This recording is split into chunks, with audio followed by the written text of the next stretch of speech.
ওম সাইরাম। সাই জয়শ্রী চ্যানেলে তোমাদের আবার স্বাগত। কেন আমি বাবাকে অন্তর থেকে ভালোবাসি। আমি জানি তোমরা সাই ডিভোটিস যারা দেখছো তারাও বাবাকে প্রচণ্ড ভালোবাসো, আর বাবার নামে যত বলবো তত যেন মনের ভিতরে একটা শান্তি পাওয়া যায়, খুব আনন্দ হয় বাবার কথা বলতে, বাবার কথা শুনতে, সব কিছুতেই আনন্দ।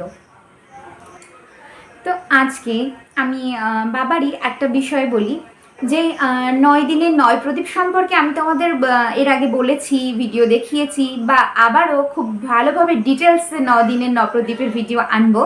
তো যাই হোক, সেই 9 দিনের 9 প্রদীপটি আমারও অনেকবার কাজে লেগেছে। তার মধ্যে থেকে একবারের ঘটনা তোমাদের সাথে একটুখানি শেয়ার করি। এটা বাবার লীলা, বাবার চমৎকার, বাবার মিরাকেলস, যা যা বলতে পারো তাই। অন্তত আমার কাছে, আমার পুরো পরিবারের কাছে তাই, আর আমি জানি তোমাদের কাছেও তাই মনে হবে।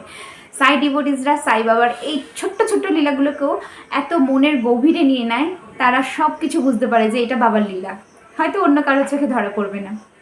তো যাই হোক, আমি আমি তো বিবাহিত, আমি আমার সংসারে, আমার বাড়িতে আমার স্বামী সন্তানের সাথে থাকি। তো এরকম অবস্থায় আমার বাবা উনি বাইরে ওনার কাজের থ্রুতে গেছিলেন। তো সেখান থেকে উনি কিছু একটা দরকারের জন্য আমার অ্যাকাউন্টসে কিছু টাকা উনি পাঠিয়েছিলেন। তাও পাঠিয়েছিলেন আসাম আসাম থেকে, হ্যাঁ আসাম থেকে।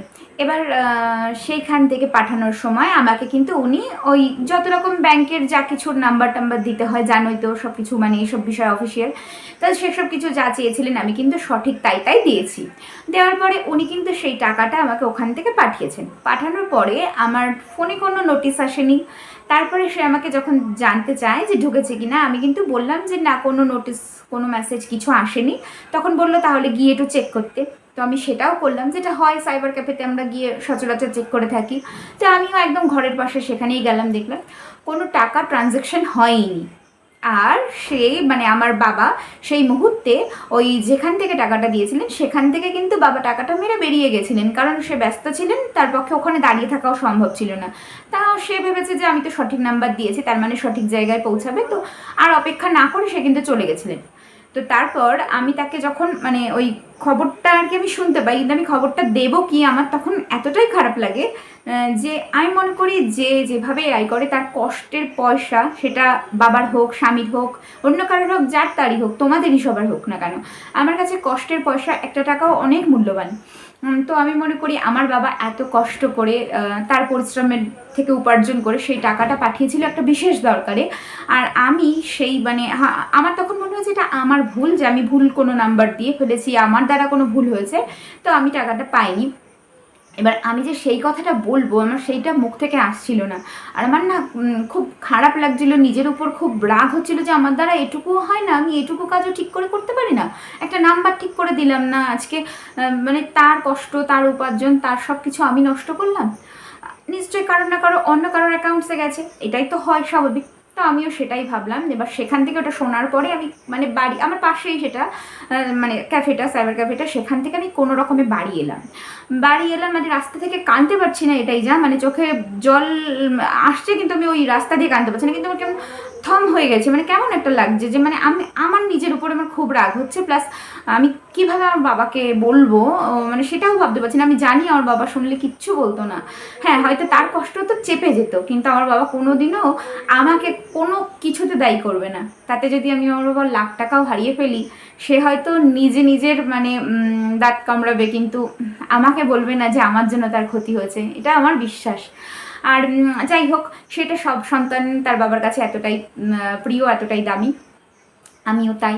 এবার তার মধ্যে থেকে আমি আর বলতে পারলাম না, কাউকেই বলতে পারলাম না, সোজা বাড়িতে এলাম, এবং বাড়িতে এসে আমার এই বাবা মানে আমার সাই বাবাকে জড়িয়ে ধরে এত পরিমাণে কেঁদেছি, মানে মনে হচ্ছে যেন একটা বড় কিছু হয়েছে। হ্যাঁ, বড় কিছুই আমার কাছে।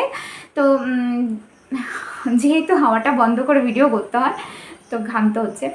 যাই হোক, এবার আমার এমন মানে এত কান্না, এত মনে হলো যে মানে আমি এমন একটা বড় অন্যায় করে ফেলেছি, আমার জন্যই ভুলটা হয়েছে। বাবাকে ধরে খুব কাঁদলাম, বাবা আমি এত বড় ভুল করে ফেলেছি, আমার জন্য আমার বাবার এত বড় অসুবিধা হয়ে গেছে, তুমি কিছু করো প্লিজ, তুমি কিছু করো। তারপর এবার আমার বাবা যখন আর কি জানতে পারলো, তখন আমার বাবা বলছে তুই কি পাগল, তুই এত কান্নাকাটি করছিস, কিছু হবে না, যদি পাওয়ার হয় পাবো আর না হলে পাবো না, ও তুই চিন্তা করিস না, তুই চিন্তা করে শরীর খারাপ করে ফেলবি। এবার আমার তো মাথার মধ্যে ঢুকেছে যে না, মানে বাবাকে বলি, বাবা যদি একমাত্র এর কোনো হাল বার করতে পারে, কারণ আমি এটা মানে এইভাবে ছাড়তে পারছি না, আমার খুব কষ্ট হচ্ছিল। তো তখন বাবাকে একটাই কথা বলেছি যে দেখো বাবা, আমার বাবার যদি এটা সৎ পথের উপার্জন হয়, যদি সে কাউকে না ঠকিয়ে নিজের সৎ পথে অর্জন করে থাকে, তাহলে কিন্তু তুমি এই টাকাটা তাকে যেভাবে হোক ফিরিয়ে দেবে। আমি তোমার কাছ থেকে আর কিছু শুনতে চাই না, আমার আবদার তোমার কাছে, তোমাকে ফিরিয়ে দিতেই হবে।